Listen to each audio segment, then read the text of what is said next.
తెలియని విచిత్రం ఏంటి తెలుసా? దేవుడు ఇచ్చినటువంటి వాగ్దానాలు చాలా తేలిక తీసుకు, దేవుడు ఇచ్చిన వాగ్దానాన్ని చాలా జాగ్రత్తగా తీసుకు. నువ్వెవరికైనా వాగ్దానం చేస్తే చాలా జాగ్రత్తగా ఉంది.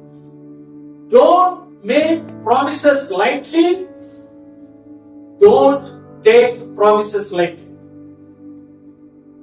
మనం ఎవరికైనా వాగ్దానం చేసాము, ప్రామిస్ చేసాము అంటే నిలబెట్టుకోగలిగితేనే చెయ్యి, లేకపోతే చెయ్యదు.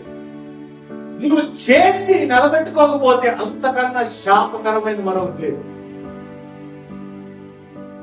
ఒక అరుగు పైన ఇద్దరు భిక్షకాళ్ళు భిక్ష ఎత్తుకుంటారు. ఆ అరుగు పైన ఇద్దరు భిక్షకాళ్ళు భిక్షం ఎత్తుకుంటున్నారు.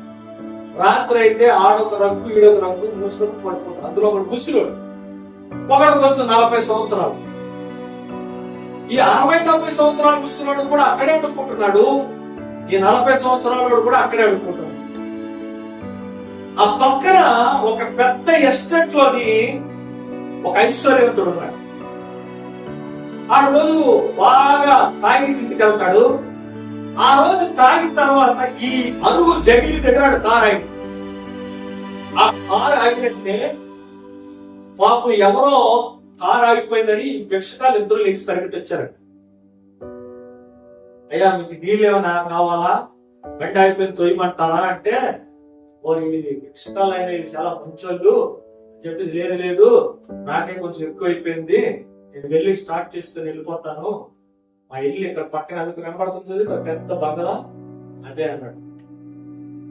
అన్నాడు అయ్యా జాతకి వెళ్ళిపోండి అయ్యా, నీళ్ళు దండం పెట్టి. ముసలాడిది రగ్గు అక్కడక్కడ చిరిగిపోయింది. ఈ బాగున్నాడు బాగానే ఉంది కానీ కుర్రోడిది ముసలాడు రగ్గు అక్కడక్కడ చిరిగిపోయింది. నీ రగ్గంతా చిరిగిపోయింది, సెల్ ఎలా పడుకుంటావు, నువ్వు రా నాతో పాటు, అది పెద్ద బంగళా ఉంది, నీకు రగ్గు ఇప్పిస్తాను రా అన్నాడు. తీసుకెళ్ళాడు, కారు ఎక్కించుకున్నాడు, ఇంటి వరకు తీసుకెళ్ళాడు. ఇక్కడే ఉండు, బాగా చలిగా ఉంది, నువ్వు ఇక్కడే ఉండు, నేను ఇంట్లోకి వెళ్తాను, నీకు రగ్గు తెచ్చిస్తాను, మంచి బలమైన రగ్గు తెచ్చిస్తాను అని లోపలికి వెళ్ళాడు. ఇంట్లోకి వెళ్ళిన తర్వాత బాగా తాగెళ్ళాడు కదా, ఇంట్లోకి వెళ్ళి ఏం స్టార్ట్ అవుతుంది, తాగెళ్ళిన తర్వాత భార్యతో గొడవ స్టార్ట్ అయ్యింది. 9 గంటలకు వెళ్ళినాడు, రాత్రి 12 వరకు ఫైటింగ్ అవుతుంది. రాత్రి 12, 1 గంట అయిపోయింది. అన్ని ఆవిడ తిట్లు ఈడు తనులు, ఆవిడ తిట్లు ఈడు తనులు. అతనికి మధ్య ఎప్పుడు పోయిందో తెలీదు, ఈడు దొబ్బని పడిపడుతుంది. తెల్లవారు లేచాడు, బయటకు వచ్చి తలుపు తీసి చూస్తే అరుగు పైన ఆ ముసలోడు చచ్చిపోయాడు. రాత్రి బ్రతిస్తాను కదా, మర్చిపోయానే నేను అని పరిగెత్తి వచ్చి ఆ దగ్గరికి వచ్చి ఇలా జరిపితే చచ్చిపోయాడు. పరిగెత్తి వెళ్ళి ఆ కుర్రని తీసుకొచ్చి, నీతో పాటు వచ్చాడు కదా, వాడు చచ్చిపోయాడు మా ఇంటి అరుగుపోయాడంటే ఆ కుర్రాడు అన్నాడంట, వాడు చచ్చిపోలేదు, నువ్వు చంపేసావు. ఏం చేసావు? ఇన్ని సంవత్సరాలు ఆడు చిరిగిపోయిన రగ్గుతోనే బ్రతికాడు. ఆడికి ఎప్పటికీ కొత్త రగ్గు కావాలని ఆశకి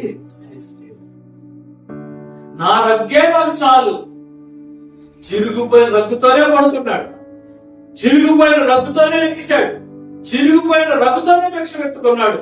నువ్వు వచ్చి నీ దిక్కుమా ప్రామిస్ చేసేవాడికి కొత్త రగ్గిస్తానని నీ పైన ఆశ పెట్టుకున్నాడు.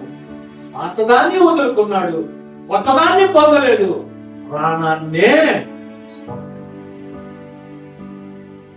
చేయలేకపోతే నేను ఎవరు చేయమన్నాడు వాగ్దానం? ఎవడైనా నిన్ను అడిగాడా? ఎవడైనా నేను ప్రాధాయపడ్డాడా? ఎవడైనా కాళ్ళ పడ్డాడా? చేస్తానంటే చెయ్యాలి, చెయ్యడం చేత కాకపోతే మూసుకొని ఉండాలి. వాగ్దానాలు చేసి తర్వాత లబోద్దిమోని ఏటంగా ఊరుకనే వాగ్దానాలు చేయదు.